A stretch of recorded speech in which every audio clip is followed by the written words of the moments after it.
Hello and welcome to Englizeme channel. Improve your English reading and writing easily with stories here. Don't forget to subscribe for more English stories. The Eternal Night at Blackwood Story. Chapter 1. The Cold Welcome. The iron gates of Blackwood Cemetery did not just open. They moaned, like a hungry giant waking up from a long sleep. Thomas stood there, clutching his thin jacket. He was not just cold, he was shivering to his bones. He looked at the advertisement in his hand one last time. Night watchman, $5,000. One night. It was too much money. It was suspicious. But Thomas was desperate. His mother was sick, and the bills were piling up like dead leaves. The manager appeared from the fog. He didn't walk. He glided. His skin was the color of a corpse, and his eyes were deep black holes. He handed Thomas a heavy brass lantern and a key that felt like ice. "Listen to my voice, Thomas," the manager whispered. His voice sounded like dry leaves scraping on a grave. "There are rules in this garden of stone. If you break them, the ground will not let you go." Thomas felt a lump in his throat. I understand," he stammered. The manager pointed a long, bony finger toward the path. "Rule number 1, never follow the blue lights. Rule number 2, if you hear a child laughing, cover your ears. And rule number 3, the most important rule, never look into the great mirror at the center of the woods."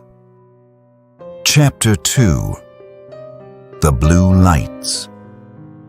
Midnight arrived with a heavy silence. The mist was no longer white. It turned a pale, ghostly blue. Thomas walked deeper into the cemetery. He passed rows and rows of tombstones. Some were broken, some were leaning, and some looked like they were moving. Suddenly, he saw it, a small, glowing blue light, dancing between the trees. It was beautiful. It looked like a diamond in the dark. Thomas felt a strange urge to follow it. He forgot the first rule. He walked off the path. The ground beneath his feet was soft, like wet mud or rotting flesh. As he got closer, he saw that the light was not a diamond. It was a human eye, floating in the air. Then he heard it. Heh. A child's laughter, high, sharp, and terrifying. Thomas stopped. He remembered the second rule. He dropped his lantern and covered his ears with his shaking hands. But the laughter was inside his head. "Thomas, come play with us. It's so lonely in the dirt." He felt a jolt of fear. He closed his eyes and started to pray. When he opened them, the blue light was gone, but in its place was a small, hand-drawn circle of stones, and inside the circle was his own wallet, which he had left at home. Chapter 3. The Great Mirror. Thomas grabbed his wallet and ran back to the path. He was suffocating with terror. He wanted to leave, but the gates were locked by an unseen force. He had to finish the night. He walked toward the center of the cemetery, where the trees grew thick and twisted. There, in a small clearing, stood The great mirror.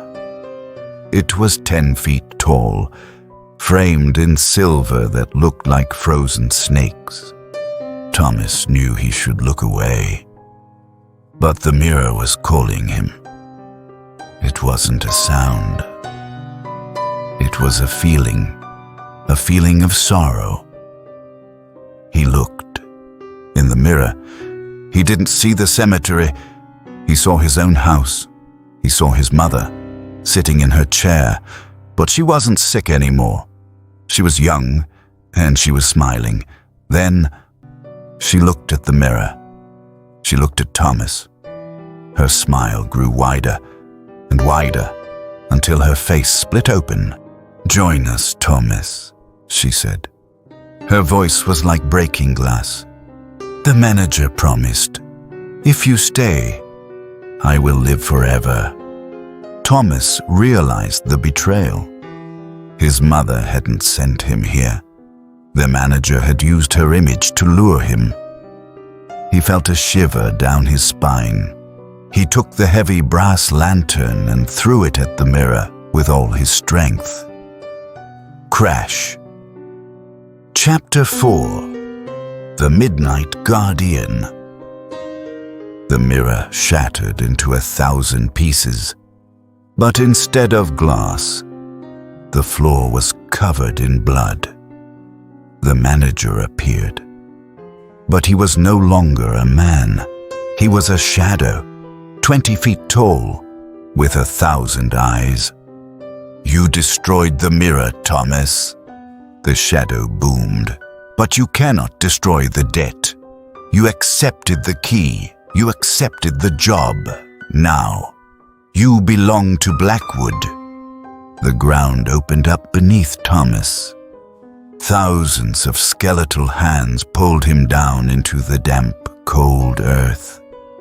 He tried to scream, but his mouth was filled with dust. He felt his life, his memories, his soul being drained away. The next morning, the sun rose over a quiet field. A new young man walked to the iron gates. He saw a man standing there, wearing a dark uniform. The man was pale, and his eyes were empty. "Is the job still open?" the young man asked. Thomas, the new manager, looked at him and whispered, "Yes, the job is simple, but you must follow the rules." Thank you for watching the video. If you enjoyed it, don't forget to subscribe to Englizeme channel to learn English through fun and engaging stories. Goodbye.